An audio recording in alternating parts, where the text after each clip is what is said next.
Listo. Muy bien. Buenas tardes a todos. Así, ante todo, mis disculpas porque tuve un problemita que me demoró más tiempo del que yo había calculado, pero ya estamos aquí. En la tarde de hoy vamos a hacer esta primera teoría que me corresponde respecto a valvulopatías adquiridas. Aquí les traigo un saludo de los donde trabajamos. Esperemos que algún día podamos reincorporarnos nosotros y ustedes también puedan ya asistir al hospital en forma normal. Me imagino que en esa época ya estarán en pleno prácticas del último año, o si no del internado. Espero poderlos ver ahí. Bueno, en relación a la clase de hoy, siempre trato yo de iniciar, ¿no es cierto?, la práctica haciendo un pequeño recuerdo de la parte anatómica que puede tener relevancia con relación a la cirugía, en este caso de las válvulas, ¿no?, de las válvulas cardíacas del corazón. Este es un recuerdo anatómico, no solamente para que veamos las válvulas, ¿no?, como son válvula tricúspide, válvula mitral, válvula aórtica y válvula pulmonar respectivamente, sino básicamente pongo esta imagen para que vean ustedes primero que las cuatro válvulas se encuentran en el mismo plano horizontal. Esta es una imagen donde hemos decapitado el corazón sacando las aurículas y vemos que en el plano horizontal están las cuatro válvulas en el mismo plano horizontal. Cuando nosotros vemos el corazón por afuera, suponemos que las válvulas están más o menos por ahí cerca entre unas y otras, pero no los vemos, o sea, generalmente nos cuesta trabajo considerar que las cuatro válvulas están en el mismo plano horizontal, como se ven acá. Y más aún, este plano horizontal, constituido por las cuatro válvulas, es lo que le da la arquitectura al corazón. Este plano horizontal, cortado en su parte transversal, tanto en las aurículas como en los ventrículos, por el septum interauricular e interventricular, es lo que constituye, lo que denomina la parte, ¿cómo se llama?, la cruz del corazón. Entonces, toda fibra del miocardio, como todo músculo en general, tiene que tener dos puntos de fijación para poder, ¿cómo se llama?, tener para que pueda cumplir con su trabajo mecánico. Uno es la parte, o sea, un punto, por ejemplo, los músculos del bíceps, del antebrazo, tiene que tener un punto de fijación en el hombro y otro en el antebrazo, cosa que así puede cumplir con su función mecánica de levantar el brazo. En el caso del corazón, para que pueda cumplir con la dinámica de contracción, de producirse la sístole, ¿cómo se llama?, la sístole ventricular, sobre todo, porque también hay sístole auricular. Para que pueda cumplir esta función de sístole y diástole, tiene que tener dos puntos de fijación. Entonces se entiende que en la etapa embrionaria, cuando se están formando recién las fibras musculares, tienen un punto de fijación en el lado derecho, y en forma elíptica, como si fuese un 8, se van fijando las fibras, empezando de un lado y terminando del otro lado. Entonces es como una especie de 8, cosa que así las fibras, ¿no es cierto?, las cámaras cardíacas, tanto las aurículas como los ventrículos, pueden cumplir con esta función del corazón de ser sístole y diástole, ¿correcto? Entonces, Si no fuese así, que los músculos tuviesen dos puntos de fijación, sería parecido a los músculos lisos del aparato digestivo, que por no tener dos puntos de fijación más cumplen una función más, o sea, no tienen una sístole, o sea, no se contraen esos músculos adecuadamente, sino tienen una especie como de rectación, como si fuese una lombriz colgada de un anzuelo, ¿no? Tienen ese movimiento, y es lo que se llama movimientos peristálticos. El corazón no tiene sístole y tiene diástole, ¿correcto? Otro aspecto a reflexionar con este recuerdo anatómico es la cercanía que hay entre una válvula con otra válvula. Entre todas las válvulas hay una cercanía, una proximidad, están prácticamente pegaditas una con otra. Entonces, como vamos a ver, cuando se trate, por ejemplo, de arreglar una válvula, o de reemplazar la válvula, qué sé yo, en este caso la válvula mitral, aquí la vemos claramente, podemos definir lo que es el anillo de lo que son los velos propiamente dicho, entonces uno permite recortarlo, y a la hora que pasar un punto en el anillo para ahí fijar la prótesis, nos vamos a encontrar con que este anillo, si nosotros damos un punto muy en profundidad, podríamos con la aguja comprometer el velo de la válvula tricúspide y de cambiar una patología por otra, o sea, le estamos arreglando la válvula mitral y le vamos a dejar una insuficiencia tricúspide porque este velo se jala. Lo mismo sucedería en este punto a nivel de la válvula aórtica, dándole cierto grado de insuficiencia a la válvula aórtica. Por lo tanto, nosotros tenemos que tener cuidado en la profundidad con la que damos los puntos en el anillo. Y más caótico sería si, por ejemplo, en esta zona, ¿no?, al poner el punto, nuestro punto muy carnoso, agarra mucha carne en profundidad y comprometemos esto que vemos acá, que no es otra cosa, sino es la coronaria circunfleja. Este es el tronco de la coronaria que está saliendo de la aorta y que hacia ahí arriba da la descendencia anterior, y hacia aquí, bordeando en el surco aurículo-ventricular, se ubica la arteria coronaria circunfleja. Entonces, un punto aquí podríamos estrangular esta coronaria y obviamente toda esta área del ventrículo izquierdo se quedaría sin irrigación, produciéndole un infarto tremendo en el ventrículo izquierdo, que no nos da cuenta porque estamos con el corazón detenido, ¿no es cierto?, porque estamos en circulación extracorpórea y obviamente el corazón va a estar parado, ¿no es cierto? Entonces no nos damos cuenta sino hasta el final de la operación, que ya hemos cerrado todo y que queremos que el corazón vuelva a latir, y no va a latir porque toda esta zona va a estar tremendamente impactada y el paciente obviamente va a tener una válvula nueva, pero no va a poder latir ese corazón y vamos a tener que declararlo al paciente como fallecido. Entonces no tiene ninguna gracia.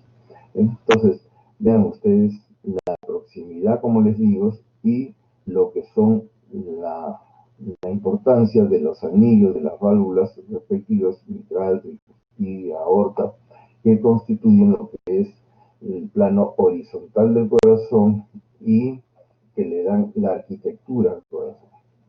Aquí tenemos la lámina anterior, correspondía a una diástole ventricular, ¿no es cierto?, donde están abiertas las válvulas auriculoventriculares y están cerradas las válvulas aorta y pulmonar, permitiendo que el corazón se llene, los ventrículos se llenen de sangre. Aquí corresponde obviamente a la sístole ventricular, donde las válvulas aorta y pulmonar están abiertas para que las sangres salgan respectivamente hacia la aorta y hacia la arteria pulmonar. En esta lámina tenemos un corte sagital del corazón. Aquí lo hemos cortado longitudinalmente y se abre como como un sándwich. En este nos permite reflexionar en lo siguiente. Primero, vean ustedes la diferencia de espesor, de grosor de las paredes libres del ventrículo izquierdo comparadas con la pared libre del ventrículo derecho, ¿no es cierto? Definitivamente hay una diferencia sostenida, bastante marcada, entre lo que es la pared libre del ventrículo derecho con relación a la pared libre del ventrículo izquierdo. Y esto, como ustedes comprenderán, se debe pues a la diferencia de presiones que manejan ambos ventrículos. El ventrículo derecho, ¿no es cierto?, tiene que bombear la sangre a través de la arteria pulmonar hacia los pulmones para que se pueda cumplir con la oxigenación de la sangre. O sea, la sangre venosa que llega a las cavidades derechas tiene que pasar por el pulmón para oxigenarse. Pero como ustedes recordarán anatómicamente, los pulmones están abrazando prácticamente el corazón. Entonces, este abrazo, esta constitución anatómica de los pulmones alrededor del corazón, hace que la distancia de recorrido que va de la sangre que sale del ventrículo derecho hacia los pulmones sea una distancia corta. Entonces, la presión que maneja el ventrículo derecho no sobrepasan los 20-25 milímetros de mercurio de presión. En cambio, como ustedes saben bien, el ventrículo izquierdo, las presiones que maneja, ¿no es cierto?, son alrededor de 100-120 milímetros de mercurio de presión sistólica para que la sangre pueda llegar hasta la última célula de toda nuestra economía, ¿no? O sea, hasta las últimas células de la planta de los pies o las células del cuero cabelludo. Entonces, esto hace que definitivamente la presión sea mayor y por lo tanto al tener que hacer mayor presión genera una mayor hipertrofia. Todo músculo que se enfrenta a mayores resistencias hace hipertrofia, mayor masa muscular. Y esto es lo que sucede en el corazón. Por ese motivo, el ventrículo izquierdo tiene pues el grosor que tiene, ¿ya?, que es casi 4 veces el grosor, el espesor del ventrículo derecho. Otro aspecto anatómico a considerar en esta lámina es la forma, la constitución de las respectivas válvulas que ya hemos visto. Las válvulas, ¿no es cierto?,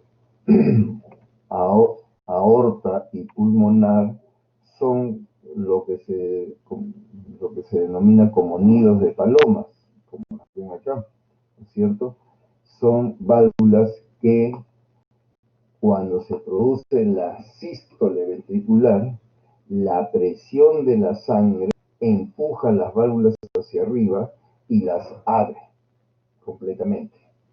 En cambio, cuando las válvulas, o sea, después de que sale la sangre durante la sístole, y nosotros sentimos el pulso que se llena la arteria, como las arterias también tienen capas musculares, se produce una contracción y parte de la sangre que estaba yendo hacia adelante retrocede y lleva a que choca contra los bordes de las válvulas, de los velos, digamos, de la válvula aorta y pulmonar y la cierra. O sea, estas son válvulas denominadas pasivas. Son válvulas que se abren por el empuje de la sangre y se cierran igualmente por el empuje de la sangre. ¿Correcto? No son válvulas que tengan cuerdas sanguíneas ni que músculos que jalan ni nada. Son válvulas pasivas. Se abren por el empuje de la sangre durante la sístole y se cierran por la sangre que regresa durante la diástole. ¿Correcto? Entonces, esto hace que sean consideradas simplemente válvulas. En cambio, vean ustedes las válvulas mitral y tricúspide. Aquí tenemos la válvula mitral que, como ven, tiene sus velos, tiene sus cuerdas sanguíneas que están ancladas en las crestas de los músculos papilares. Lo mismo sucede con los velos de la tricúspide, ¿no es cierto? Entonces, son válvulas que durante la diástole están abiertas y cuando ya el corazón, prácticamente el ventrículo, está lleno de sangre, se produce lo que se denomina una contracción isovolumétrica, y esto lleva a que en esa contracción isovolumétrica el músculo como que entra en una forma de tonicidad, se contraen los músculos pilares, ¿no es cierto? Y tiemblan las cuerdas tendinas, y como estas están entrecruzadas, ¿no es cierto?, entre un velo y otro, hacen que las válvulas se cierren. Entonces, cuando milésimas de segundo después se produce la propia contracción, la sístole ventricular, ya encuentran las válvulas mitral y tricúspide cerradas, y la sangre no tiene otro camino que irse a través de la aorta y a través de la pulmonar, ¿correcto? Por eso que a estas válvulas se les denomina aparatos valvulares, no porque no porque tengan una arquitectura especial, sino también porque funcionan gracias a la ayuda de los músculos papilares, de las cuerdas tendinas, y tiene que haber una sincronización con la diástole y la sístole ventricular. ¿Está correcto? Entonces, no es pues simplemente válvulas, sino son aparatos valvulares. Y es por eso que cuando, como vamos a ver luego, cuando se realiza una plastía, un arreglo de una válvula mitral, que es la más frecuente, el cirujano tiene que tener bastante experiencia, porque esta plastía, ¿no es cierto?, de la válvula, lo hace con un corazón que está parado y en diástole. Entonces, nosotros al tanteo tenemos que tratar de darle la templanza a las cuerdas tendinas, cerrar la válvula o hacer la comisura, dependiendo, ¿no? Pero al tanteo, y para eso se requiere tener bastante experiencia, porque a la hora que ya se cerró todo el corazón y que empieza a funcionar de nuevo, debe tener un funcionamiento suficiente estas válvulas para que ¿no?, tengan una buena función, ¿correcto? Entonces, hasta aquí ha sido el pequeño recuerdo anatómico. Vamos a pasar ahora a la siguiente lámina. Entonces, entrando ya directo al tema. Valvulopatías adquiridas. Cuando hablamos de valvulopatías adquiridas, son las referidas en relación a la fiebre reumática. Las causas de las valvulopatías pueden ser congénitas, ya se dirían valvulopatías congénitas, adquiridas, sea por fiebre reumática o por endocarditis, por infecciones, o degenerativas, que son las que se producen en los ancianos, ¿no? Las valvulopatías, cuando evoluciona una valvulopatía por la fiebre reumática, que es se inicia siendo una infección generalmente del tracto respiratorio, como ustedes recuerdan, por el estafilococo aureus beta hemolítico, y que compromete a los niños, ¿no?, a los preescolares, preescolar. El primer evento de inflamación, ¿no es cierto?, de infección, genera el desarrollo de anticuerpos. Ahora que están de moda las infecciones virales, qué sé yo, se tiene que generar anticuerpos, ¿no?, en nuestro organismo, que son las que van a frenar, detener el que progrese esta infección. Entonces, obviamente que los antibióticos matan a los gérmenes, pero ya desarrollados los anticuerpos, tenemos una barrera de defensa que va a impedir nuevos ataques de estos gérmenes puedan hacer la enfermedad, porque rápidamente nuestras defensas luchan contra ellas. Entonces, ¿qué sucede? De que estos anticuerpos, ¿no es cierto?, aprenden, memorizan, graban, digamos, una secuencia, por decir, el código de barras de las membranas del germen, este estafilococo aureus beta hemolítico, ¿ya? Pero lo que sucede es que este código de barras, por decirlo así, es similar al de las membranas de las células del miocardio. Entonces, en circunstancias no muy claras, ¿por qué sucede esto? De pronto, nuestros anticuerpos pasan por el corazón y no lo reconocen como propio, sino lo desconocen, piensan que está constituido por células del estafilococo aureus, y nuestras propias defensas lo atacan al corazón, produciéndole una gran inflamación, una carditis reumática con cardiomegalia, crecimiento del corazón, aparición de soplos, fiebre, malestar, etcétera, etcétera, todo lo que ustedes recuerdan de la fiebre reumática. A partir de ese momento, luego de que pase este evento agudo, hay una suerte de inflamación crónica del corazón, sobre todo a nivel de lo que está más en contacto con la sangre, que son las válvulas.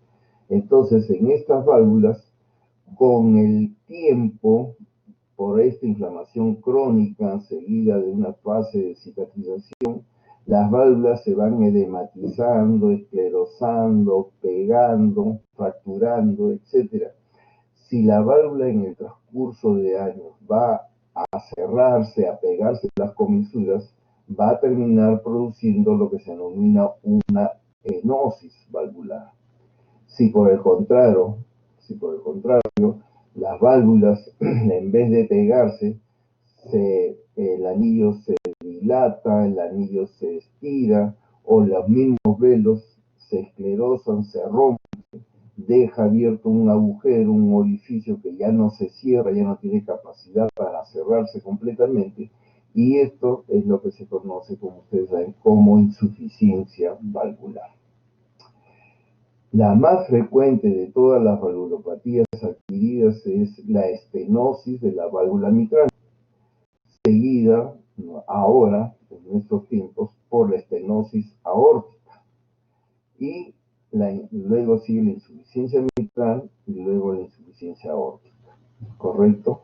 Obviamente que las congénitas son, con el recién nacido, nacen con ese defecto valvular, ¿no es cierto? Y las degenerativas por edad son en la que se da en los pacientes ancianos, ¿no es cierto?, que más frecuentemente la vemos en la estenosis valvular aórtica.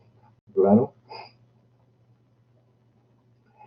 Valvulopatías aquí. Entonces hemos dicho que las más frecuentes son las estenosis aórticas, que han aumentado actualmente, pero la más frecuente sigue siendo, para aclarar esta parte, la más frecuente de las valvulopatías adquiridas es la estenosis de la válvula mitral.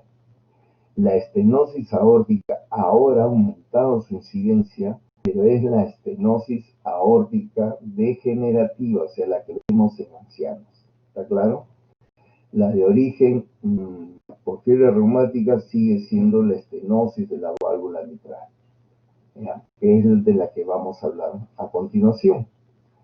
Entonces, como les digo, la estenosis de la válvula mitral es la valvulopatía adquirida más frecuente de todas, más frecuente en mujeres, más frecuente en personas jóvenes, ¿no?, o adultos jóvenes, no adultos mayores, sino adultos iniciando la adultez, por decir así, ¿no?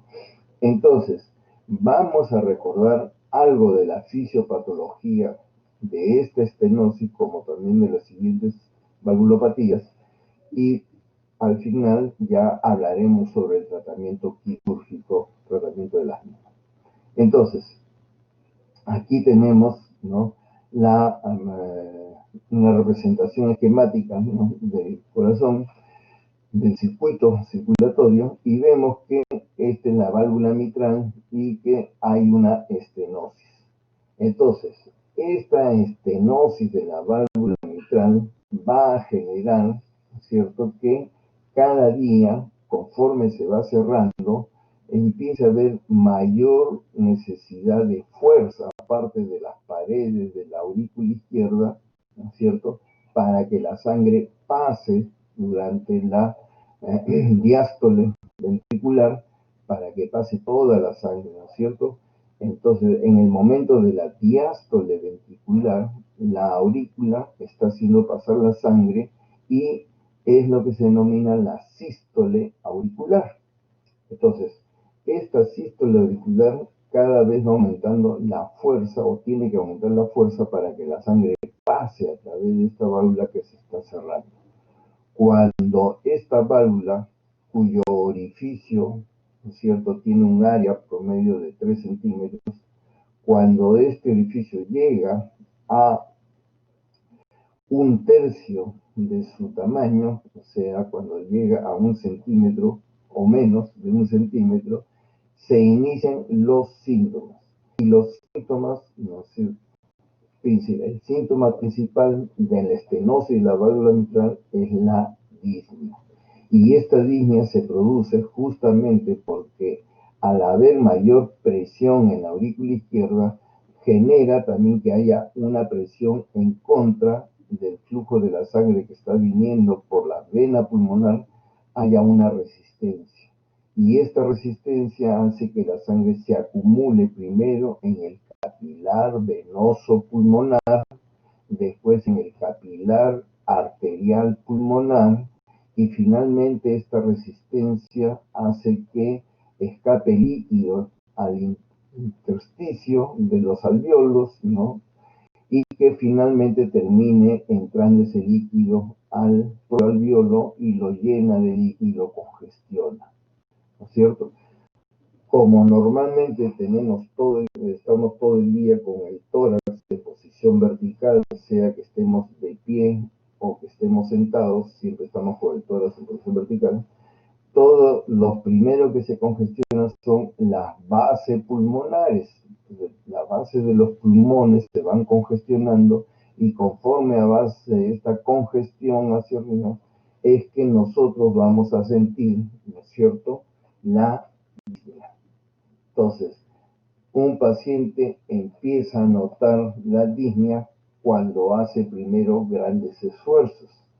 Después, progresivamente, conforme avance la resistencia, vaya disminuyendo el diámetro del orificio de la válvula mitral, va a generar cada vez más y más presión, más resistencia y más congestión, haciendo que ya el paciente empiece a sentir, a notar que con moderados esfuerzos se agita más rápido, cada vez se agita más y más rápido, ¿no es cierto? Más aún cuando duerme, pues, ¿no?, el paciente instintivamente siente que cuando se echa totalmente, empieza a tener sensación de ahogo, ¿no?, porque los líquidos se distribuyen y siente que todo el pulmón se le llena, tiene esa sensación de ahogo. Entonces, instintivamente empieza a ponerse almohadones para dormir en posición semisentada. Es lo que se conoce, ustedes recuerdan bien, con el nombre de ortopnea, ¿no es cierto? Entonces, y luego el siguiente paso es que ya llega a lo que es la disnea paroxística nocturna, porque se queda dormido y termina echado completamente, y dormido se despierta en este paroxismo de ahogo, ¿no es cierto?, por la congestión que hay en los pulmones.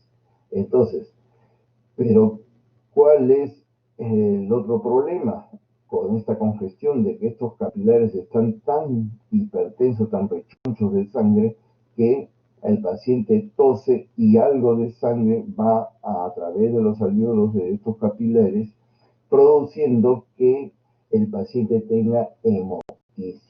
Entonces, la estenosis de la válvula mitral es una enfermedad hemoptizante, es una enfermedad disneizante, ¿correcto? Pero, ¿quién hace que la sangre siga avanzando a pesar de la resistencia? No es la arteria pulmonar, que de paso sube, hace hipertensión pulmonar, sino quien empuja la sangre es el ventrículo derecho. Y vean ustedes lo que ocasiona el ventrículo derecho, es que se dilata, ¿no es cierto? Tiene que hacer más fuerza para empujar toda la sangre hacia adelante para que siga pasando, ¿no es cierto? Y ayudar a la sístole auricular para que la sangre siga pasando.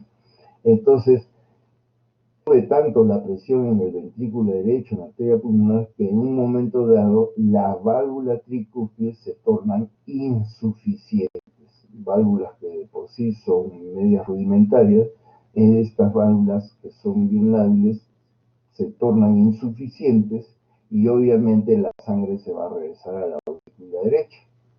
Entonces, la sangre por gravedad no va a subir por la arteria, por la vena pulmonar, por la vena cava superior, sino obviamente va a empujar a la sangre que está viniendo por la cava inferior y obviamente va a congestionar lo que está abajo, que no es otra cosa sino el hígado. Entonces, al haber congestión hepática, hay hepatomegalia, hay problemas en el metabolismo de las proteínas, problemas en el metabolismo de las grasas, hay insuficiencia nutricional por este motivo, bajan las proteínas y al bajar las proteínas junto con la congestión que se está produciendo en el hígado y en los vasos intestinales, va a producir que el paciente tenga citis, y si es en miembros inferiores va a tener edema de miembros inferiores. Y vean ustedes, lo que empezó acá en la válvula mitral ya llegó hasta los pies, ¿no es cierto? Se ya dio la vuelta olímpica. Obviamente que cuando llega a ese grado de evolución de la enfermedad, la paciente está con una disnea marcada, disnea a mínimos esfuerzos, tiene ascitis, ¿no? El hígado grande ya está en lo que se denomina clase funcional 3, clase funcional 4, ¿no es cierto? Pero desgraciadamente la cosa no queda ahí. Mientras haya sístole auricular, ¿no es cierto? La sangre sigue siendo empujada hacia el ventrículo, ¿no? Durante la diástole ventricular. Entonces, pero ustedes recuerdan que a nivel de la aurícula derecha, en la desembocadura de la cava superior, ahí aproximadamente cerca se encuentra el nódulo sinusal, de donde parten el estímulo eléctrico que genera la sístole auricular y que en el electrocardiograma se representa por la onda P. Entonces, esta sístole auricular, ¿no es cierto? Este trayecto de la energía eléctrica que produce la sístole auricular termina en un momento dado demorando tanto porque las aurículas están más crecidas y más gruesas las paredes que no ha terminado de llegar al nódulo auriculoventricular, ¿ya? Para formar el complejo QRS, ¿no? Y ya está saliendo otro estímulo y otro estímulo. Y en la representación electrocardiográfica vemos lo que se denomina dos ondas P y un complejo QRS, y eso se denomina bigeminismo. Si vemos tres ondas P y un complejo QRS, es trigeminismo. Y si son varias ondas P, ese es flúter auricular. Y finalmente, y ahí viene la mayor tragedia, es que llega un momento que empiezan a aparecer un sinnúmero de focos, ¿no? Ectópicos, y es lo que se denomina fibrilación auricular. Cuando se produce la fibrilación auricular, ya no hay onda P, ya no hay sístole auricular, y la sangre se queda dando vueltas y vueltas en la aurícula y termina produciendo lo que vemos acá en la imagen, la formación de coágulos, de trombos, que en un momento dado este trombo se puede fragmentar y disparar un émbolo hacia la circulación general, pero en ese momento que el paciente empieza a hacer fibrilación, el paciente se siente peor. ¿Por qué? Porque ya no hay la respectiva sístole auricular que seguía empujando la sangre al ventrículo. ¿Ven? Entonces, aquí tenemos la representación gráfica, la radiografía del corazón dilatado, donde vemos la tremenda pelota que vendría a ser el crecimiento de la suma de las dos aurículas, la aurícula izquierda y la aurícula derecha. Vemos que el botón de la arteria pulmonar está bastante dilatado, correspondiente a la hipertensión pulmonar que presenta el paciente. El ventrículo, como los ventrículos no están, el ventrículo izquierdo no está tan dilatado, obviamente no se nota tanta la dilatación del ventrículo. Obviamente que en la radiografía vamos a ver congestión pulmonar, vamos a ver aumento de la trama broncovascular, vamos a ver un poco de obturación de los senos postdiafragmáticos, ¿ya? Y toda esta es la representación gráfica. En el electro, aunque este es un dibujo no muy claro, como ven, hay una fibrilación auricular, ¿no es cierto? No hay una onda P propiamente dicho. Acá aparece una onda P, pero después ya no aparecen ondas P más complejos. Entonces, todo esto es la fisiopatología. Vean ustedes qué tan cerrada puede estar una válvula mitral, ¿no es cierto?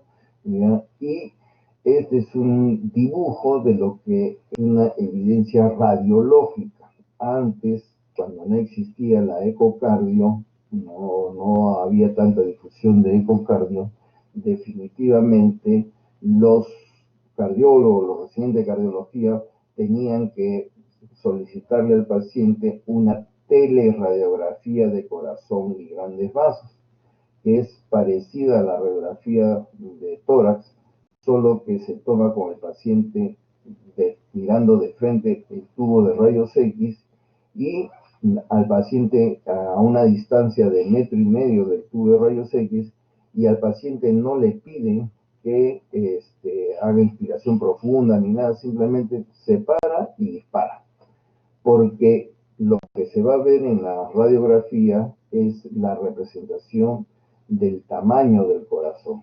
Entonces, en estas radiografías se podía ver, ¿no es cierto?, el crecimiento de la aurícula izquierda tan grande que está elevando los bronquios, dando la forma de una T invertida. Normalmente la división de la tráquea en ambos bronquios, ¿no?, es como una Y invertida.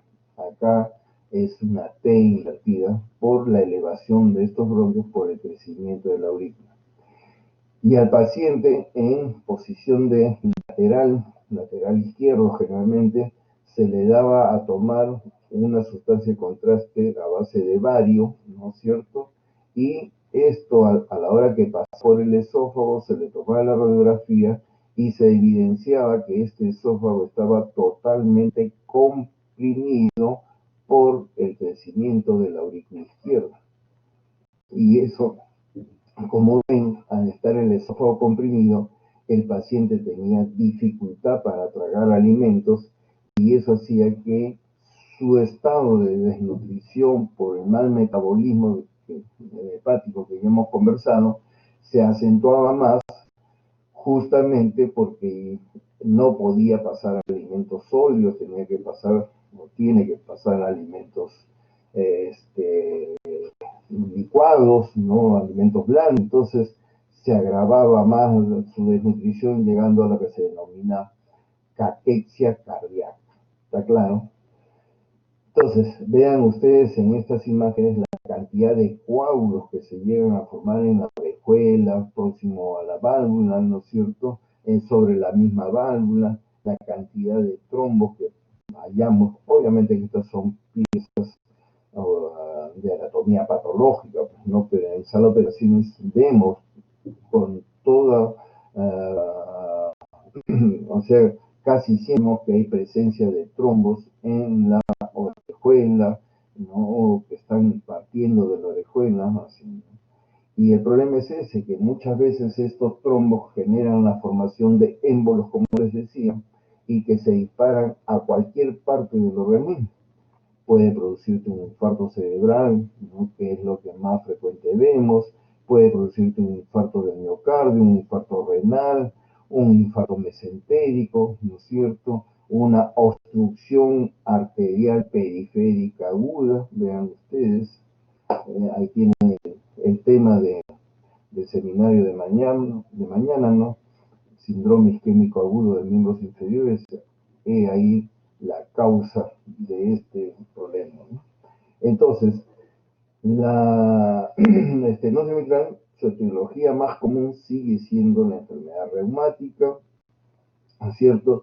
Y su indicación para el tratamiento quirúrgico está dada cuando hay obstrucción hemodinámicamente importante, acompañada de síntomas y de signos no propios de la congestión pulmonar y disminución a la tolerancia, o sea, la disnea a pequeños esfuerzos. O cuando también se produce presencia de embolias sistémicas, ¿no es cierto? O con lo que ya les mencioné, crisis paroxística, fibrilación o flúter auricular. ¿Está claro? Entonces, obviamente que ecocardiográficamente ahora podemos ver la válvula, medir el orificio, y cuando tiene un área menor a 1 centímetro, aquí le están poniendo 1.5, pero cuando es menor o igual a 1.5, entonces ya tiene indicación quirúrgica, la válvula mitral. ¿Está claro? Hablemos ahora de la insuficiencia mitral.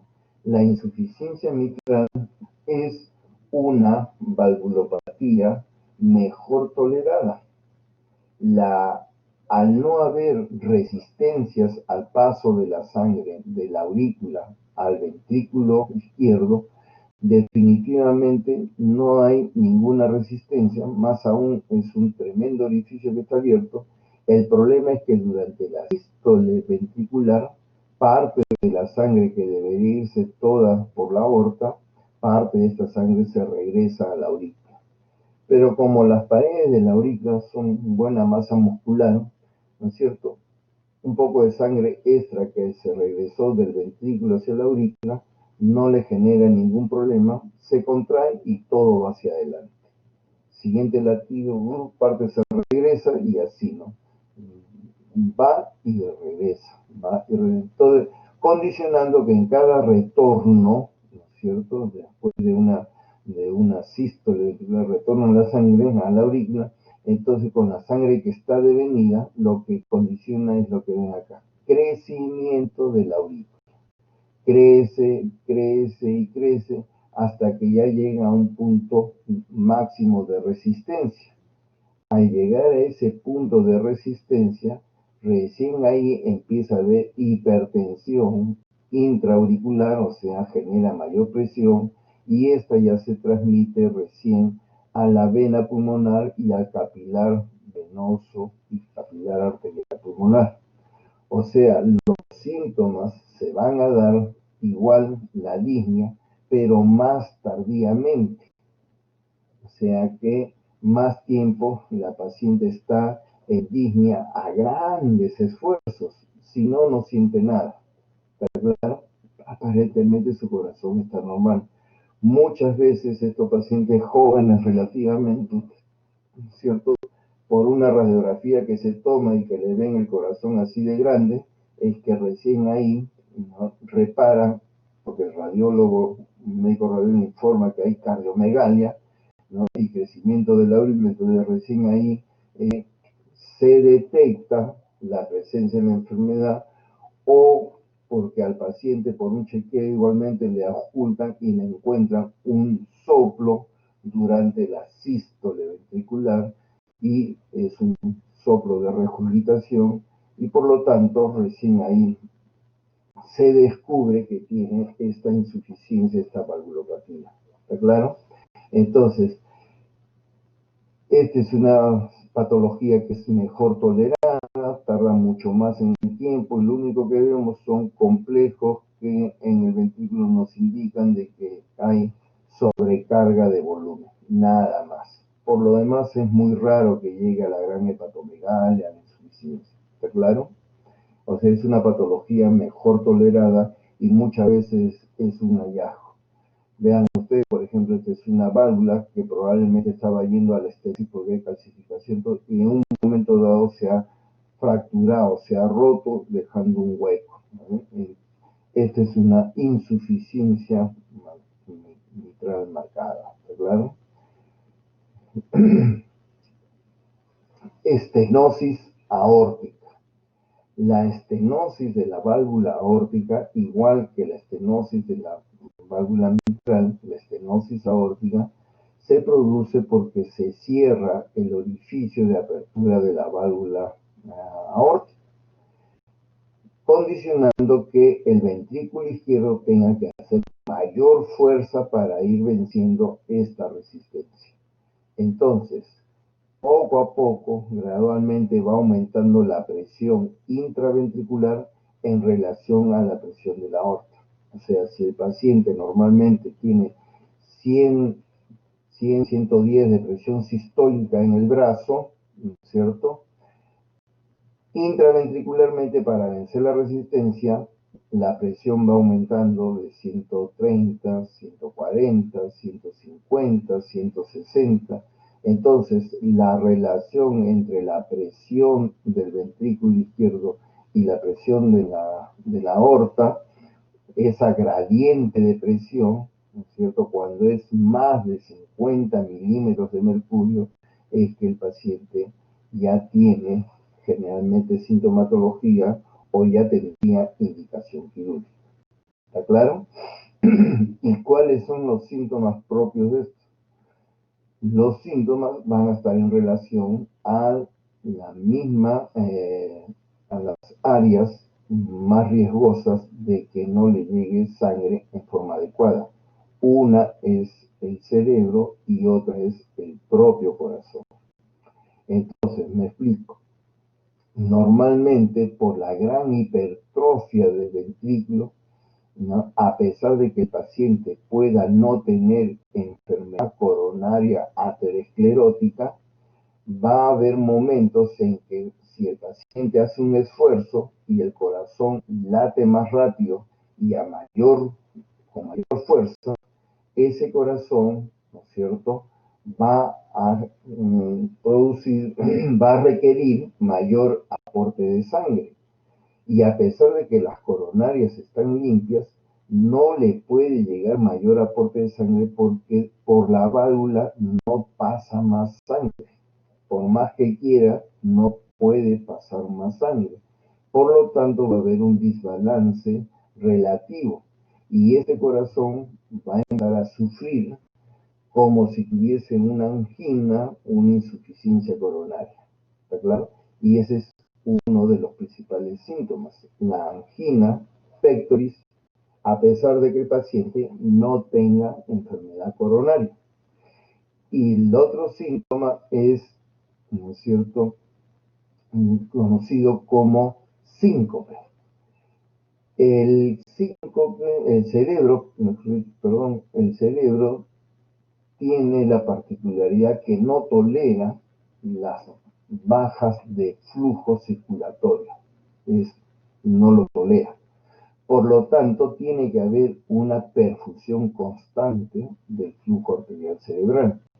Cuando nosotros nos agachamos a recoger algo o cuando estamos en posición echada y súbitamente nos ponemos en posición vertical o de estar agachados nos ponemos de pie, ¿no es cierto?, súbitamente, normalmente tiene que haber un alza de presión para mantener el flujo constante a nivel cerebral. ¿Está claro? En estos pacientes que su ventrículo ya está dando al máximo de fuerza para mantener la presión arterial, la persona se agacha o está echado y súbitamente se pone de pie y este ventrículo ya no tiene arresto para subir la presión y mantener el flujo constante. Y es en ese momento que el paciente, como si lo desenchufaran, ¿no es cierto?, pierde el conocimiento, se cae, pero dura fracción de segundos y rápidamente se recompone porque ya estando caído, las presiones se igualan y inmediatamente se recupera. Pero ya se cayó. ¿Está claro? Entonces es un síncope. No tiene aviso previo, no es como el desmayo o la convulsión, el ictus convulsivo que tiene un aura que siente que se va cayendo, que se va diluyendo. No, acá súbitamente se paró porque fue a recoger algo y se paró de golpe y ¡bum!, se cae porque se produjo el síncope. ¿Está claro?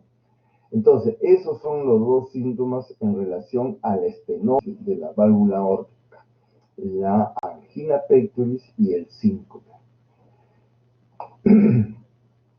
Vean ustedes la representación de las estenosis aórticas, ¿no? Entonces, cuando hemos dicho que hay estenosis aórtica congénita, generalmente es porque el niño nació con las comisuras pegadas, dejando un orificio central que le condiciona la estenosis, o porque nació con una válvula bicúspide generalmente. Cuando es degenerativa, es en los ancianos, generalmente la vemos con esta forma, así con calcificación, bastante calcio, piedras, todo. Entonces, las estenosis, ¿no?, adquiridas por valvulopatía generalmente también se dan en pacientes que pueden tener válvulas de nacimiento, válvulas bicúspides, y que por esta deformación le genera mayor turbulencia y hace que cuando hacen la enfermedad de fiebre reumática, ahí predominantemente se asienta, ¿no es cierto?, produciendo la estenosis de la válvula aórtica. ¿Está claro? Entonces, esta estenosis valvular aórtica, sea en ancianos, como le digo, o sea en niños, la fisiopatología que les he explicado es igual. El anciano puede tener angina por estenosis, puede tener síncopes, que generalmente se dan, ahora cada vez lo vemos más en ancianos, y el recién nacido, el niño, en su primera etapa de desarrollo, puede también tener estos mismos síntomas, que a veces no son bien detectados. Por el niño puede sentir dolor al pecho de tipo anginoso por estenosis valvular aórtica, y son los niños que suelen ser un poco retraídos, que no les gusta jugar mucho en la calle, que prefieren los juegos, digamos, de mesa, o bueno, ahora con los métodos estos de los juegos de PlayStation, qué sé yo, están ahí nada más, ¿no? Entonces, y es porque cuando salían a correr, a jugar, sentían el dolor al pecho y eso los retraía. Como también pueden tener síncope y que son mal diagnosticados y a veces son confundidos con cuadros convulsivos, ¿no?, con ictus convulsivos. ¿Está claro? Entonces, insuficiencia aórtica. Aquí la insuficiencia, al igual que la insuficiencia mitral, es lo mismo. La sangre sale fácilmente por la válvula, a través de la válvula aórtica, hay buena masa muscular del ventrículo, pasa la sangre a todos los órganos, y lo que está saliendo después algo se regresa, pero se regresa totalmente al ventrículo porque la válvula está abierta. Entonces, la insuficiencia valvular aórtica, igual que la insuficiencia mitral, tarda mucho más en manifestarse, ¿no? Generalmente es un hallazgo por la presencia de soplo, ¿no?, soplo de regurgitación aórtica, soplo diastólico. Entonces, no hay mayor compromiso hacia la parte de atrás, es muy rara la disnea en estos casos, generalmente más es un hallazgo. Como ven, el corazón se redondea un poquito, pero los pulmones están todos normales, y lo que vemos en el electro son estos complejos enormes, no producto de la gran, ¿no?, congestión que hay en el ventrículo. Entonces, son signos de sobrecarga de volumen. ¿Está claro?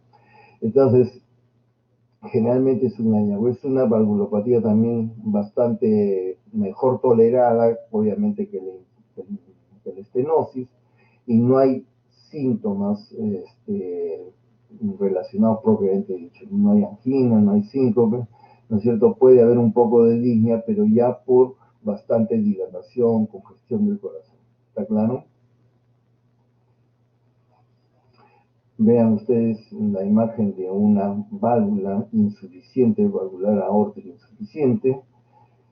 Y como les decía, las valvulopatías adquiridas por fiebre reumática se produce a consecuencia de que la fiebre reumática produce una carditis reumática. Entonces puede comprometerse todas las válvulas. Una triada clásica es la estenosis de la válvula mitral, la insuficiencia de la válvula tricúspide, más la insuficiencia o estenosis de la válvula aórtica. Esta es una triada clásica. Obviamente que la estrategia quirúrgica para resolver estos problemas de estas tres válvulas, definitivamente esa estrategia va a cambiar porque hay que acortar los tiempos de extracorpórea, como les voy a explicar, y definitivamente tiene su estrategia, ¿ya? Pero las valvulopatías pueden venir asociadas. Entonces, la estenosis de la válvula mitral, como le digo, es la más frecuente de todas, se da más en mujeres y obviamente es una valvulopatía adquirida que se conoció, que se conoce desde los tiempos de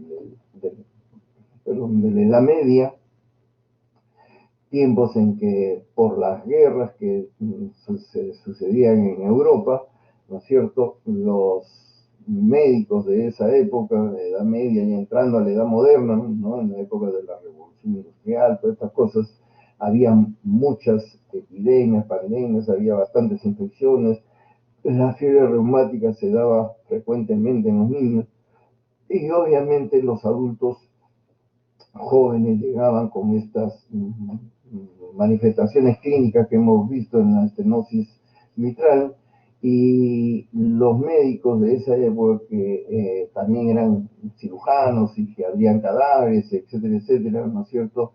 En tiempos de batalla, pues en los hospitales de campaña aprendieron, ¿no?, a abrir el tórax, ¿no?, y ahí aprendían a coser, pulmón, qué sé yo, etcétera, ¿no?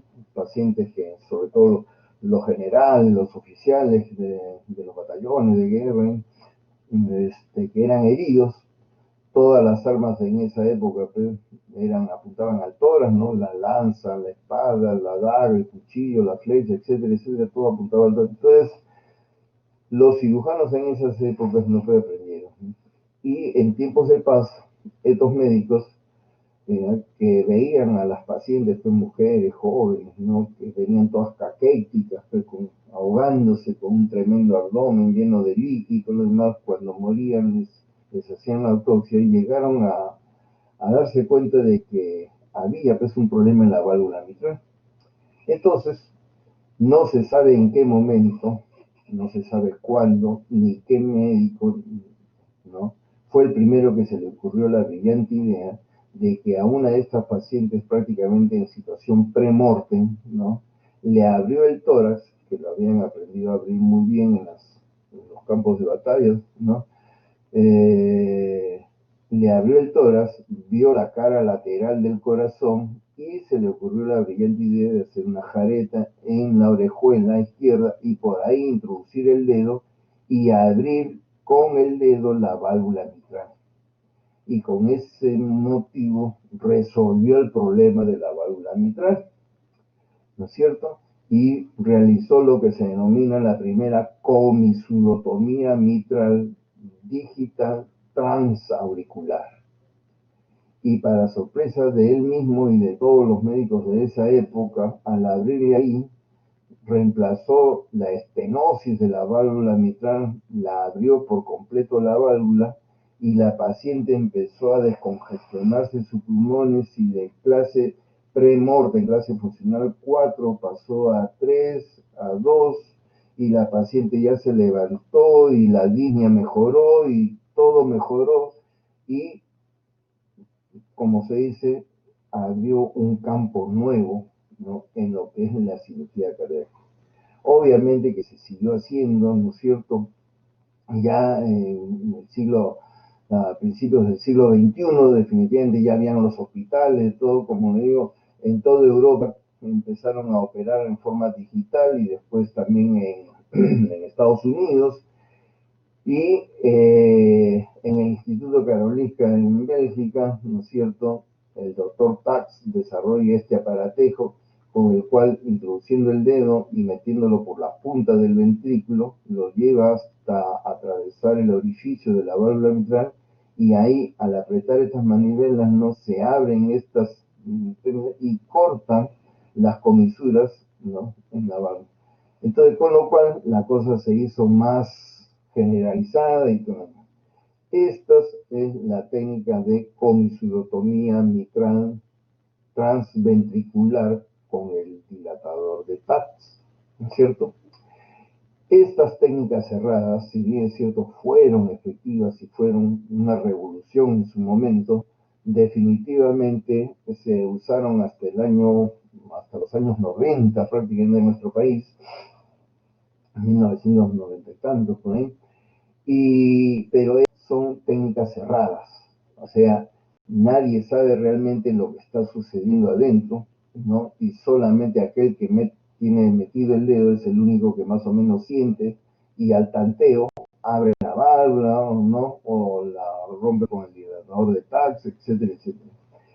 De todas maneras, fue un avance monstruoso en la cirugía cardíaca, ¿no es cierto? Permitió salvar un montón de vidas, ¿no? Pero obviamente que tenía sus bemoles, porque no todas se abrían bien, no todas quedaban perfectas, a veces se rompían las válvulas, etcétera, etcétera, y cambiabas una patología por otra. Y ya aparece lo que es la máquina de circulación extracorpórea, y a partir de ahí ya había que hacer los arreglos de la válvula, la plastía, la comisurotomía de la válvula, pero a cielo abierto, por visión directa. Entonces, técnicamente, si a un paciente le vamos a operar el corazón, la válvula mitral o la válvula aórtica, ¿no es cierto?, tenemos que al paciente pararle el corazón, pero si a una persona le paramos el corazón, técnicamente esta persona, ¿no es cierto?, técnicamente está muerta. Si le paramos el corazón a una persona, técnicamente está muerta. Entonces, ¿cómo hacer para pararle el corazón y mantenerlo con vida? Esto se consigue gracias al uso de la máquina de circulación extracorpórea. Esquemáticamente, aquí tenemos la máquina de circulación extracorpórea y voy a tratar de explicarles cómo funciona esto, cómo podemos mantener con vida a una persona mientras le paramos el corazón y los pulmones. Toda la sangre que llega por ambas cavas a la aurícula derecha del corazón es recogida mediante estas cánulas, ¿no?, y luego mediante estas mangueras es direccionada hacia un reservorio. En el reservorio la sangre se va filtrando, se va acumulando y luego se le agrega, hacemos pasar la sangre por una cámara donde se oxigena la sangre. Entonces ya estamos con eso bypaseando el corazón derecho y el circuito de pulmones. Entonces ya la sangre oxigenada mediante un sistema de rodillo, ¿no es cierto?, empujamos la sangre y la devolvemos, ya sangre oxigenada, se la devolvemos por una arteria principal. Con lo cual ya todo el paciente está recibiendo sangre, ¿no es cierto?, circulación a través de este sistema. Entonces ya es un paciente que está en circulación extracorpórea, ¿ya? Pero el corazón va a seguir latiendo porque también recibe sangre por las coronarias. Más adelante les explico cómo paramos el corazón. Entonces, al paciente lo mantenemos con vida mediante esta máquina de circulación extracorpórea, máquina corazón-pulmón que así se denomina, con la cual nosotros toda la sangre que llega por ambas cavas a la aurícula derecha la direccionamos a este reservorio, oxigenamos la sangre y luego mediante un sistema de bomba se la devolvemos al paciente por una arteria principal, en este caso la ilíaca, o lo que hacemos más frecuentemente directamente por la aorta, ¿correcto? Esta es la máquina de circulación extracorpórea. Acá tenemos en la parte de atrás del reservorio toda la sangre que nosotros aspiramos, chupamos del corazón, del lado derecho del corazón, llega por la parte superior de este reservorio. Acá tenemos un acercamiento de este reservorio, toda la sangre llega por la parte de arriba y se va filtrando y va llegando a la parte de abajo a la zona de oxigenación, ¿no? La cámara de oxigenación, que es una cámara que tiene donde tiene una membrana que divide esto en dos compartimentos. En uno va a entrar el agua con oxígeno en alta concentración y va a través de esta membrana se va a producir el intercambio gaseoso, igual que en la membrana del alveolo pulmonar. ¿Está claro? Entonces, después de oxigenar la sangre, esta sangre, este es otro tipo de bomba, no es de rotación como las que se muestran acá, que al girar empuja la sangre, y estos mismos, que son módulos independientes, pueden funcionar girando por un lado, empujando la sangre, o girando por el otro lado, succionando la sangre. O sea, funcionan como la sangre como aspiradora y también como bomba de inyección. Entonces, en esta de acá es una cápsula, una cúpula que dentro tiene una hélice como las turbinas de un avión. Entonces la sangre ya oxigenada va a venir por esta manera, ¿no es cierto? Y sin tener contacto con las hélices, por la fuerza centrífuga de la rotación de esa hélice, hace que la sangre se vaya directamente y va a ir, ¿no? Ya la sangre de retorno a la circulación del paciente. ¿Está claro? Entonces, mientras más rápido gire esta hélice, más fuerza va a tener, ¿ya? Y por lo tanto, estas mangueras es un circuito cerrado que, como ven, le hemos llenado de líquido para tratar de que no haya nada de aire en las mangueras, porque eso podría producir embolia gaseosa, ¿no es cierto? Y producir deterioro en el paciente. Entonces, ya cuando tenemos el tórax del paciente todo listo, procedemos a seccionar las mangueras para que una sea hacia la cava, va a actuar como línea venosa, y la otra va a actuar como línea arterial. ¿Está claro? Como ven, antes de introducir nada en el paciente, ni cánulas ni nada, le inyectamos heparina a razón de 3 a 5 miligramos por kilo de peso corporal, ¿no es cierto? Hacemos las jaretas en la aorta ascendente, que es la que va a recibir la cánula con la sangre ya oxigenada, arterializada, y hacemos otra jareta en la aurícula derecha, ¿no? Donde vamos a meter esta cánula para aspirar toda la sangre venosa que llega al corazón. ¿Está claro?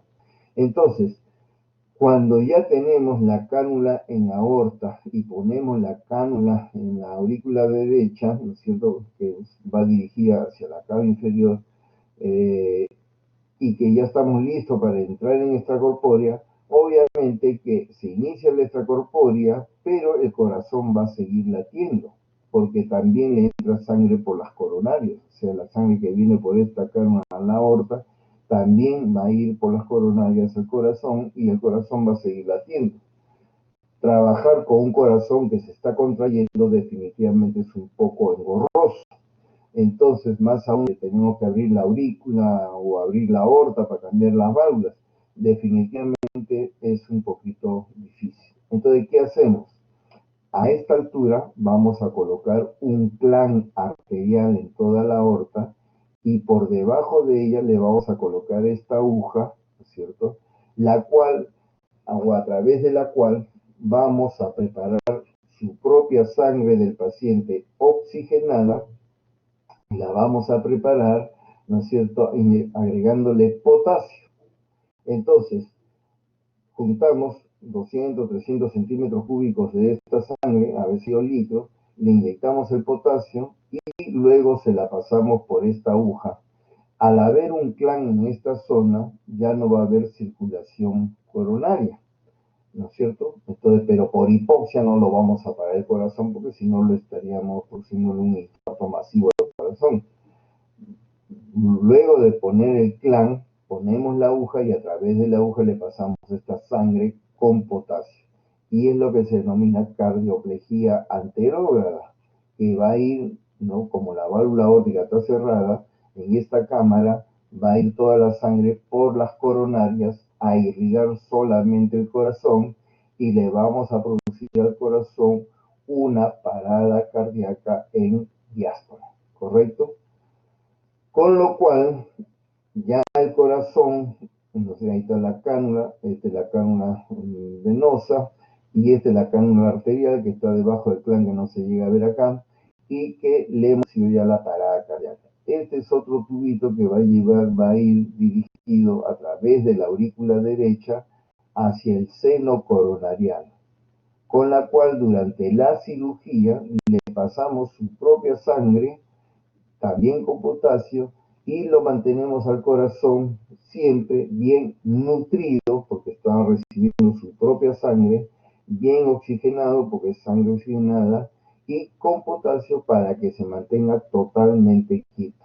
¿Está claro? Entonces, al paciente cuando ya está en extracorpóreo y con parada cardíaca, tenemos esto.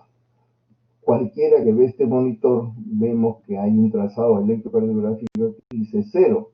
O sea, este es un paciente que técnicamente está muerto. Sin embargo, no hay un paciente muerto que tenga una presión media de 53 milímetros de mercurio. Lo mantenemos normalmente al paciente en alrededor de 60 milímetros de mercurio durante la extracorpórea, que tenga una saturación de oxígeno mayor del 90%, que tenga una temperatura corporal de 36 grados centígrados. Entonces, este no es un paciente que está muerto, es un paciente vivo con el corazón parado. ¿Está claro? Entonces, ya en estas circunstancias es que procedemos a hacer la razón de ser de esta clase, que es la técnica operatoria, son las cirugías de válvula.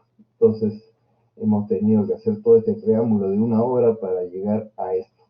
Ya está el paciente en extracorpóreo, ya está en parada cardíaca, entonces abrimos, como ven ustedes, longitudinalmente la aurícula izquierda, ¿no es cierto? Y por ese costado vamos a hacer el abordaje para ver la válvula mitral al fondo. Acá en el dibujo se ve más bonito, pero vean ustedes, ¿no es cierto? Procedemos a hacer la exéresis de los velos de la válvula mitral, ¿no es cierto? Y después, siempre respetando el anillo de la válvula, luego jalamos la válvula, cortamos la cresta de los músculos papilares, ¿no es cierto? Y luego pasamos los puntos en el anillo, ¿no? Y después estos mismos puntos los llevamos al, ¿cómo se llama?, al lacrón de la prótesis mecánica, y luego ya deslizamos la válvula hacia su posición, en este caso la válvula mitral, ¿no es cierto? Anudamos, cortamos los hilos y ya queda la válvula en su posición, ¿correcto? Esto es el reemplazo de la válvula mitral. Este tipo de reemplazo, o este tipo de prótesis, perdón, es la prótesis de Star Edwards, la primera prótesis que se diseñó y que fue realmente un avance en la tecnología médica, ¿no es cierto? Y que era toda una obra de ingeniería, en la cual, como ven ustedes, es una canastilla que sostiene una pelotita, ¿no es cierto?, como de ping-pong, un poco más chiquita, y que, claro, en la diástole toda la sangre pasa a través, ¿no?, de por encima, a través de la pelotita, por encima, ¿no?, pasa de la aurícula al ventrículo izquierdo, y cuando ya se va llenando el ventrículo, la pelotita flota y cierra el orificio de la válvula, se produce la sístole y toda la sangre se va por la aorta. Como ven, es una buena obra, pues, no, de ingeniería, funcionaba perfectamente. El único problema era la anticoagulación, que por tener demasiada superficie, demasiada área de superficie esta válvula, obligaba a tener que anticoagular al paciente, digamos, bastante, con una cantidad excesiva, digamos, de warfarina, ¿no? Y obviamente las complicaciones propias de la anticoagulación estaban ahí a la orden del día, ¿no? Entonces, esta es la prótesis de Star Edwards, ¿cierto? Posteriormente, para tratar de mejorar el diseño, ¿no? Ya empezaron a crearse las válvulas de disco. Estas eran de disco de baquelita, ¿no? Son las de Lillie Castle, que duraron muy poco porque estos discos que aparentemente tenían un diseño espectacular y que tenían menor superficie de área, se desgastaban en cuestión de meses y de pronto ese disco entraba a la circulación general y obstruía la válvula aórtica y ahí producía la muerte del paciente. Entonces definitivamente fueron sacadas del mercado, pero como ven, para colocar la válvula es el mismo sistema, ¿no? Se recorta los velos, se pasan los puntos en el año, acá son puntos en 8, ¿no? Y igualito se pasan los puntos y se baja la prótesis. ¿Correcto? Eh, Cuando se trata de la válvula aórtica, como ven ustedes, igual puestas las cánulas, se entra en extracorpórea y aquí, como ven, se pone el clan de la aorta y por debajo del mismo se pone la aguja que va a llevar la circulación, la cardioplegía anterógrada. Entonces, como ven, esa, esa sangre que viene por esta aguja, ¿no? Va a ir directamente por las coronarias y va a producir la parada cardíaca en diástole. Y obviamente que va a proteger a todos. Igual, después de producir la parada cardíaca y pasar la cardioplegía, abrimos la aorta y como ven, recortamos los velos de la válvula aórtica, ¿cierto? Y luego del cual empezamos a pasar los puntos en el anillo. Y como ven, si la cirugía demora un poco, ¿no?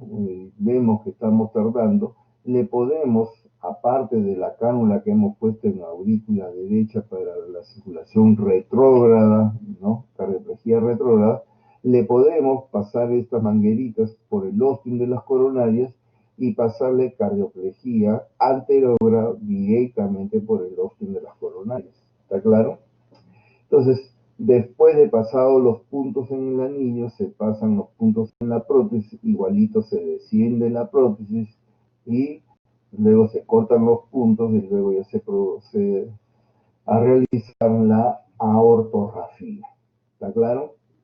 Entonces, con lo cual ya queda, no, ya se realizó el reemplazo de la válvula aórtica por una prótesis mecánica igual de estar como ven, la pelotita obviamente tiene que estar hacia arriba, ¿no es cierto? La sangre con la sístole empuja la pelotita y todo se va hacia arriba.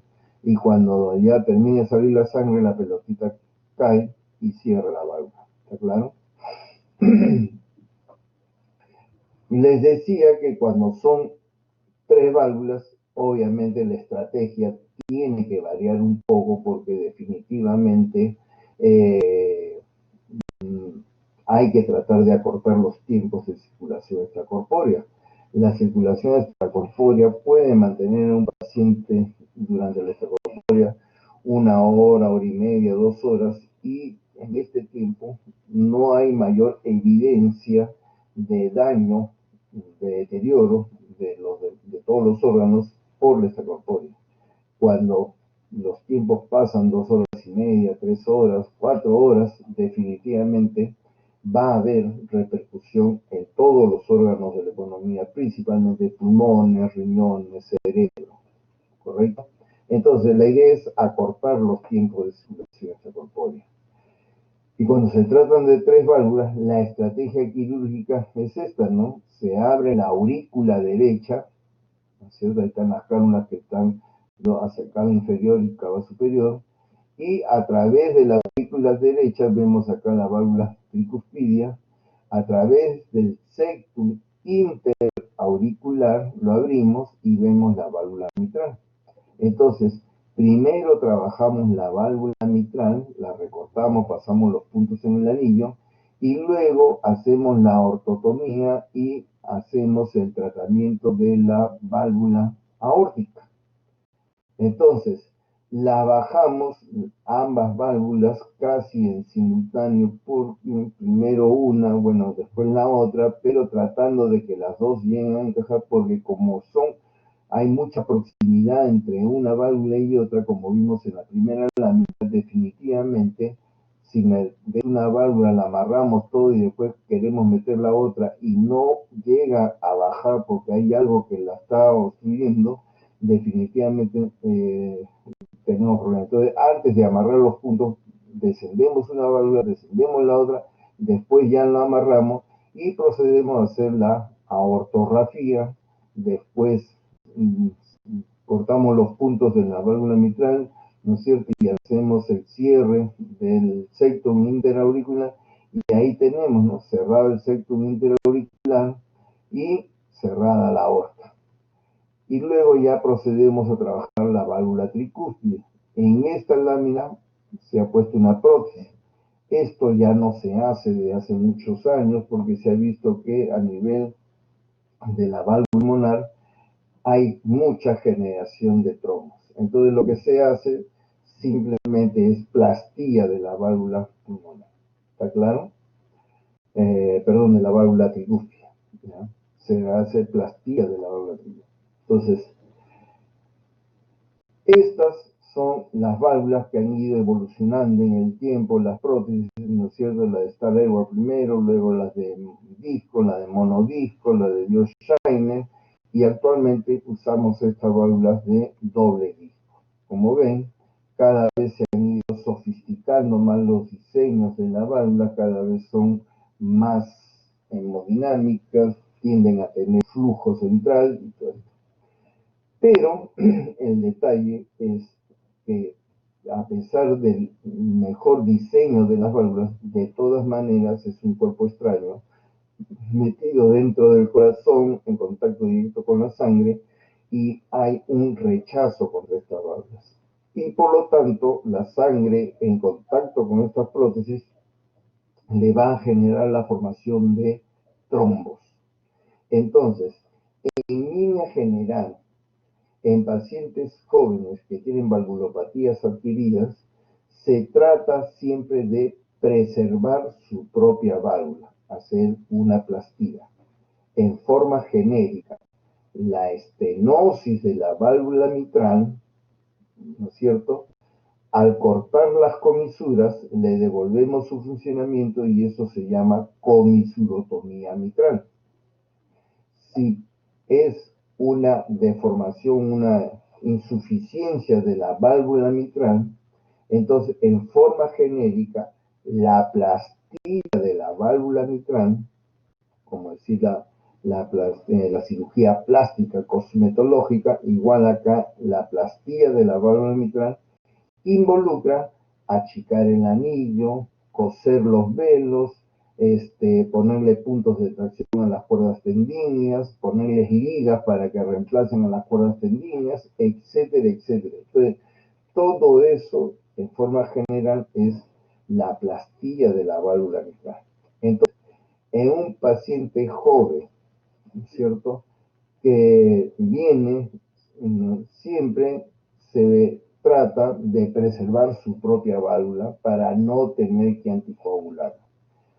Entonces, en pacientes varones, por último, si no se puede arreglar la válvula, se reemplaza por una prótesis.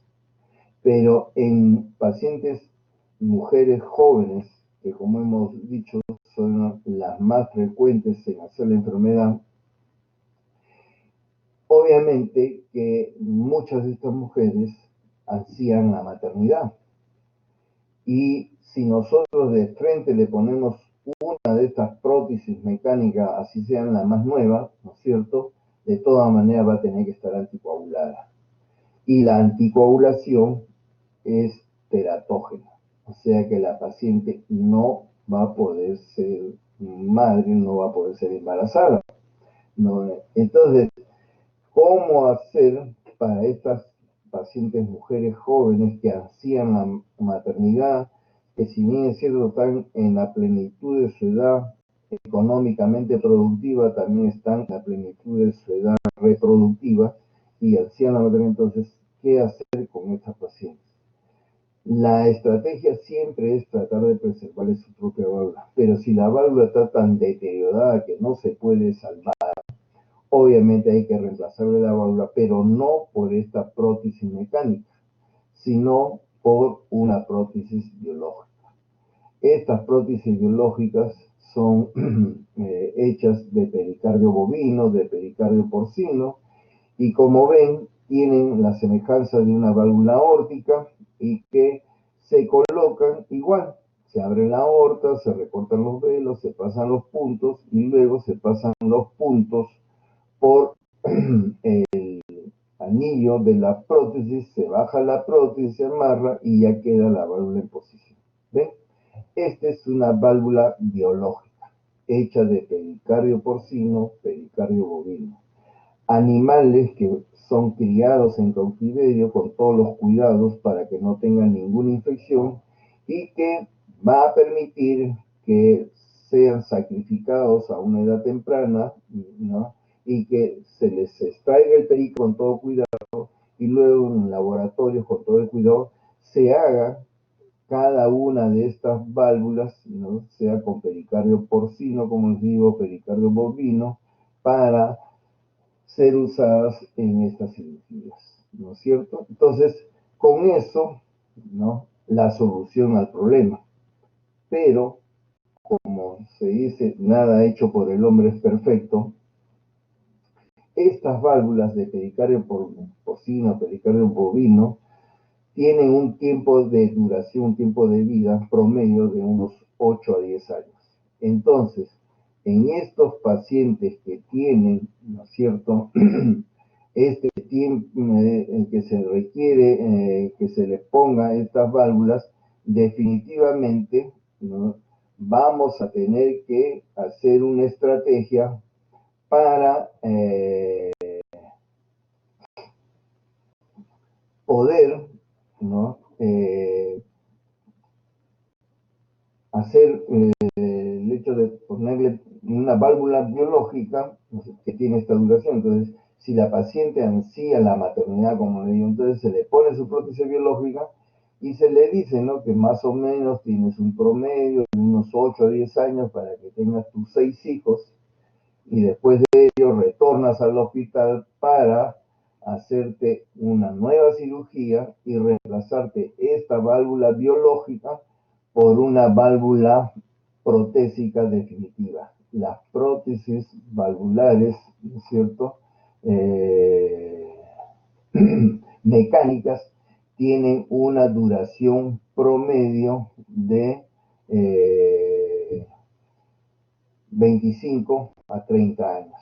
Entonces, como ven, esto es lo que corresponde al reemplazo de la válvula o de las válvulas, no tanto mitral como. Entonces, esto que empezó siendo una estrategia para las pacientes mujeres en edad fértil que querían la maternidad, obviamente que en el tiempo se ha ido extendiendo cada vez más y vemos que ahora los pacientes, sobre todo la estrategia con, o mejor dicho, el uso de estas prótesis biológicas ha ido aumentando en el tiempo porque ya ahora estas válvulas no tenemos que la podemos usar en pacientes que por otros motivos, o sea, por ejemplo, si es un paciente varón que su profesión es ser futbolista, no le puedes, pues no, cambiar la válvula así tranquilamente y poner una prótesis mecánica porque obviamente lo vas a anticoagular y este paciente como futbolista ya no va a poder, ¿no?, ejercer su profesión, puesto que la anticoagulación, ¿no?, lo imposibilitaría de recibir patadas, ¿no? Y en los deportes de contacto todos son codazos, golpes, ¿no es cierto?, patadas. Obviamente que cada partido terminaría con unos tremendos hematomas que no podría jugar. Entonces, por profesión, a los pacientes varones, si requieren una válvula y no se puede reparar su propia válvula, se le pone prótesis biológica e igual tienen un periodo de 8 o 10 años para que sean una estrella en su deporte y después regresen, ¿no? Para que le pongamos la prótesis mecánica definitiva. Lo mismo que en el caso de pacientes que por cuestiones socioeconómicas, ¿no? Vivan, por decirle, pues en la sierra o en la selva, como vienen ahora por efecto del oleoducto, vienen los pacientes y tenemos que operarlo, pero cuando le hacemos la historia y nos enteramos que vive entonces en la selva, etcétera, allá quién les va a controlar la anticoagulación y más aún dónde van a conseguir la warfarina y etcétera, etcétera. Entonces, definitivamente a estos pacientes se les pone una prótesis biológica y se les dice, ¿no?, que tiene un promedio de 8 o 10 años para que se muden a la capital de un departamento donde haya un hospital donde le puedan controlar y entonces se le cita cada año hasta que ya el paciente, cuando vemos que la válvula se está deteriorando, definitivamente lo operamos, le damos la prótesis esta biológica y le ponemos su prótesis mecánica definitiva. ¿Está claro? En ancianos cada vez usamos más las prótesis biológicas porque los pacientes vienen pues, a una edad avanzada, sobre todo por estenosis de la válvula aórtica, y tenemos que reemplazarle la válvula por esta prótesis, ¿no es cierto? De poner una prótesis mecánica a un anciano siempre hay el potencial riesgo de que nos haga complicaciones hemorrágicas, ¿no? Sea cerebrales, sea digestivas, sea prostáticas o de vías urinarias, perdón, etcétera, etcétera. Entonces, tratamos de ponerle prótesis biológica, ¿no? Pero claro, lo que pasa es que antes el límite de la edad era, decíamos, de 60 años para arriba, pero ahora nadie a los 60 años se siente viejo, pues, ¿no? Entonces, en la década anterior decíamos de 70 años para arriba, pero ahora esos pacientes que hace algunos años atrás los considerábamos viejos, de 70 años, están regresando ahora próximos a los 80 años y están igual de enteros, pues, ¿no? Y entonces ya nosotros mismos ahora hemos optado porque considerar viejo es a partir de los 80, 85 años, para poner una prótesis biológica, ¿no? Entonces, aún de 70, 75 años, preferimos ponerle una prótesis mecánica porque estamos viendo que los pacientes viven bien, con buena calidad de vida y llegan a este año. Estas son fotos de una cirugía que realizamos, una de las cirugías que realizamos en el hospital, donde vemos pues una paciente con una enfermedad valvular, mitral en este caso, donde vemos la gran aurícula crecida, el ventrículo crecido, ¿ya? Perdón, para que avance, ya está. Ahí tenemos ya en extracorpórea, ¿no es cierto? Y lo que vamos a hacer es, una vez que entramos en extracorpórea, obviamente la aurícula derecha toda se chupa porque toda la sangre se la llevan las cánulas que están ahí puestas a través de la aurícula derecha, y vamos a ver el borde lateral derecho de la aurícula izquierda y por ahí vamos a hacer el abordaje hacia la válvula mitral. Entonces ahí ya estamos abriendo la aurícula derecha y vemos en profundidad la válvula mitral y todo esto blanco amarillento es que está cálcica, que está pegada, que está esclerosada y obviamente tenemos, ¿no?, que tomar la decisión de reemplazar la válvula como se hizo en este caso, ¿no?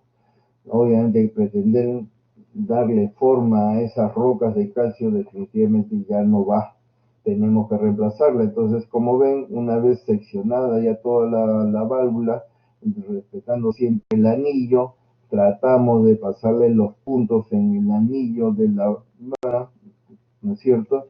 y conforme vamos haciendo la exéresis de la válvula, vamos pasando los puntos, y para que no se nos retraiga, porque a veces se va hacia arriba, hacia el fondo la válvula y cuesta trabajo no volverla a jalar, entonces le vamos pasando los puntos, y una vez que ya hemos pasado todos los puntos en el anillo, ¿no es cierto? ¿Ya? Pues y ahí hemos pasado todos los puntos, tratamos de que todos los hilos vayan en forma radiada, ordenada, para que no se nos crucen, porque es muy desagradable cuando se nos cruzan los hilos y después la prótesis no baja adecuadamente, la prótesis de doble disco, que como ven a través en el anillo de Dacron, ahí se pasan los puntos, y después de pasados los puntos se empieza el descenso pues de la prótesis, como se ve acá. Luego ya se recortan los puntos cuando se bajó la prótesis, ¿no es cierto? Se amarra primero los puntos, por supuesto, ya se ubica bien la prótesis, y después de ello ya se cortan los hilos y queda la válvula en su posición. ¿Está claro? Igualmente, ¿no es cierto? Si me dan un segundo para bajarle alguna de las lámina del reemplazo valvular aórtico. Entonces, mientras voy bajando, no sé si hay alguna pregunta por parte de ustedes, algo que no haya quedado claro, por favor, con confianza. Más bien disculpen que la cámara en la mañana que he hecho la práctica muy bien funcionó y ahorita no sé qué problema hay, que la cámara no se quiere abrir, voy a tener que volverla a configurar, pero tenía miedo de que al hacer la configuración pierda la señal, así que me van a disculpar que por ese motivo no se me vea, ¿no? Pero mi intención siempre es eh, tener la visión, pues no, por respeto que ustedes puedan verme, ¿no? Y a veces uno es más expresivo también con las manos, ¿no? Desgraciadamente no sé, pero ¿alguna pregunta, por favor, con toda confianza? Si algo no quedó claro.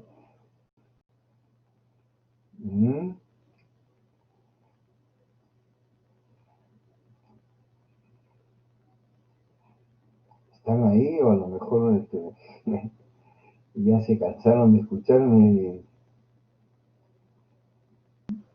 Sí estamos, doctor. ¿Alguna pregunta, digo? ¿Están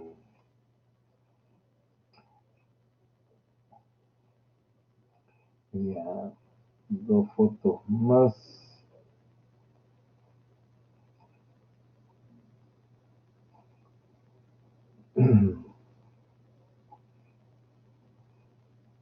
Ya, a ver.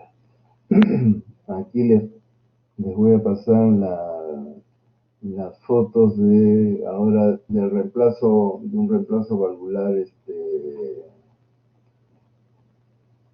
aórtico. Igualmente, esta es una esternotomía media, longitudinal. Los del grupo de Reveletti ya les he mostrado esta foto, así que la conocen. Más o menos ahí estamos haciendo la esternotomía media. Y luego de la esternotomía media ya abrimos el tórax y tenemos la cara anterior del corazón, con lo cual hacemos las respectivas jaretas en la aorta para poner la cánula a la aorta y luego en la aurícula derecha, ¿no es cierto? Y luego de la misma ya procedemos a iniciar la circulación extracorpórea y abrimos ya en parada cardíaca, abrimos la aorta y nos dedicamos a sacar los velos. Como ven, también tanto cálcicos, duros, son unos velos que en este caso es un paciente con una valvulopatía más degenerativa que reumática. Ahí hemos ya hecho el exéresis de los velos, respetando siempre el anillo de la válvula. Vean ustedes la cantidad o sea, cómo eran los velos, ¿no? totalmente cálcicos, duros, gruesos, no, ya no tenían prácticamente forma de velos. Ahí tenemos los velos con todo el calcio que hemos sacado del anillo y todo lo demás. Entonces, definitivamente, pretender hacer una plastía, ¿no?, de estos velos definitivamente es muy difícil, por no decir imposible, ¿no es cierto? Y lo que falta es por reemplazarlo. Ya se han pasado los puntos, se están pasando los puntos en el anillo de la aorta, ¿no es cierto? Y luego se va a proceder a pasar, una vez que ya todos los hilos se han pasado en todo el anillo, como siempre, tratando de mantener los hilos bien radiados, ¿no?, y bien fijados con pinzas para que no se nos cruce. Pasamos los hilos, los puntos en la prótesis, y después de pasar en la prótesis vamos a descender la prótesis hacia la posición que debe quedar en la válvula aórtica, y luego de lo cual ya vamos a proceder a amarrar los hilos, después los seccionamos y con ello ya queda la prótesis en su posición definitiva, ¿no es cierto? Ahí tenemos ya la válvula en su posición definitiva, terminando de cortar los hilos, y luego ya se hace la ortografía y se selecciona. ¿Correcto? Hasta aquí es la teoría del día de hoy. No sé si hay alguna pregunta, por favor, con toda confianza. Y nuevamente mis disculpas por el atraso en el inicio y por la presura de entrar. Parece que no he configurado bien la cámara, o esta se desconfiguró, porque finalmente, por suerte que el micrófono funcionó bien, pero estoy ahorita nuevamente intentando que la cámara se abra, pero no se abre. De todas formas, quedo ya no a responder cualquier pregunta, algo que no hayan comprendido, que haya quedado un poquito medio en la nebulosa. Con toda confianza, levantan la mano para darle el audio y para que puedan hablar. Aunque el audio creo que está prendido, no lo he apagado, así que... Doctor, una consulta. Sí, María Sí, Elena. recuerdo que cuando estaba rotando por el Hospital 2 de Mayo, llegó una paciente de 26 años que había tenido recambio valvular, ¿no? Tenía una válvula mecánica. Y ella le consultaba al doctor si es que era posible que salga embarazada. Uh-huh. Entonces, en este caso, ¿qué podríamos decirle a la señorita, ¿no? Porque tiene una válvula mecánica y obviamente está anticoagulada. Claro. Bueno, el problema es bien complejo porque, claro, la señora, la mujer, ansía la maternidad y quisiera pues salir embarazada, más aún cuando han sido mujeres que han tenido un compromiso y luego con el segundo compromiso el esposo actual quiere tener hijos con ella, ¿no? Porque a veces antes de tener, digamos, ya un grado mayor de enfermedad, puede haber tenido un hijo, ¿no? Y ahora con el nuevo marido quiere tener otro hijo, entonces, pero ya le han cambiado, en el caso que tú planteas, ya le han cambiado la válvula. Aquí, esa prótesis mecánica, o sea, lo más irracional sería operarla para sacarle esa prótesis mecánica, ponerle una válvula biológica y que tenga 8 años de posibilidad de maternidad. Digo, lo más irracional sería eso porque no es lógico, pues, no someterse a un riesgo de una reoperación para más tarde otra reoperación solamente por la ansiedad de tener un hijo, no.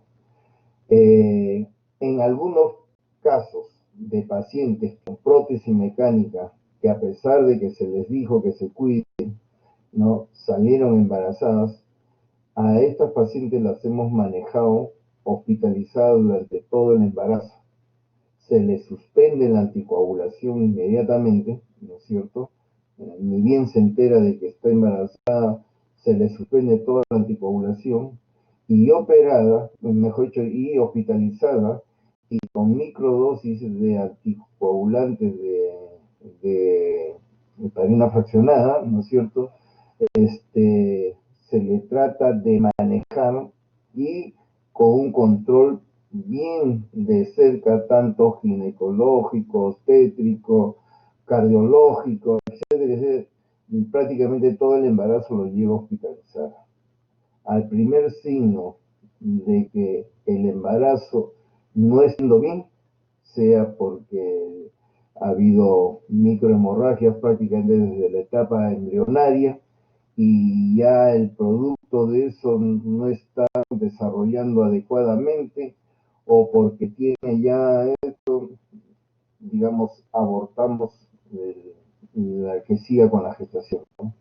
Como también si un consejo ecocardiográfico que le hacemos casi semanalmente para ver si no hay formación de coágulos en la próstata, en la aurícula, si los hubiese, ¿no es cierto?, inmediatamente damos por finalizado este experimento de pretender que siga con el embarazo y tenemos que anticoagular a la paciente. ¿Está claro? O sea, eh, si por eso que a las pacientes mujeres en edad fértil, ¿no?, cuando vienen recién a operarse, se trata de explicarles bien esta situación para ponerle una prótesis biológica o ponerle definitivamente una prótesis mecánica, ¿no es cierto? El problema es que también es cuestión socioeconómica, sobre todo económica. En el Hospital 2 de Mayo generalmente ponen las prótesis que pueden conseguir, porque ellos no tienen, digamos, una ayuda, ¿no? Se ayudan de donaciones, etcétera, hacen, como se dice, un sinnúmero de malabares para seguir las prótesis, los insumos del extractor, etcétera, para poder operar a los pacientes, ¿no? Entonces la idea de ellos es salvar la vida. O sea, si vienen con signos graves producto de una estenosis de la válvula mitral, la operas y le pones su prótesis. ¿Comprendes? En el seguro podemos darnos el lujo de darle a escoger a la paciente qué válvula quiere, ¿no? Biológica, mecánica, ¿no? Porque el seguro te en el 2 de mayo el paciente tiene que pagar su tratamiento, sus insumos, su válvula, su cirugía, su gasa, todo, ¿no? Entonces, las válvulas se las consiguen por ayuda del PANS, ¿no?, que es una organización panamericana de médicos residentes en Estados Unidos y que proveen, ¿no?, donaciones. Entonces, tiene que ponerse en lo que hay, ¿no? Entonces, no pueden darse el lujo de decirle, mira, tenemos biológica, no tenemos biológica, te vamos a poner una biológica y en 6, 8 años tienes y te la volvemos a cambiar. O sea, la condición socioeconómica es diferente. Claro. Sí, doctor, muchas gracias. ¿Alguna otra pregunta? ¿Alguna otra experiencia de este tipo que hayan tenido en sus rotaciones, en los diferentes áreas? Muy bien.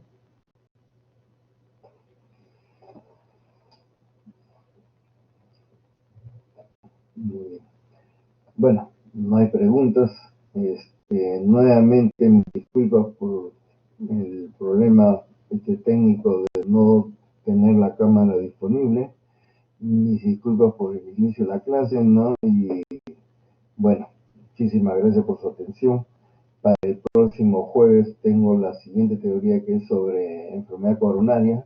Espero haber sido claro ahora y espero poder ser más claro todavía el próximo jueves en enfermedad coronaria.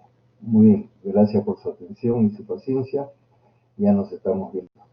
Para el alumno del Hospital Rebagliati, nos vemos mañana en el seminario. Muy bien, gracias. Buenas tardes. Muchas gracias, doctor. Gracias también, María. Gracias, doctor. Gracias, Melissa.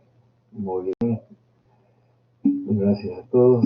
Vamos a revisar este sistema a ver si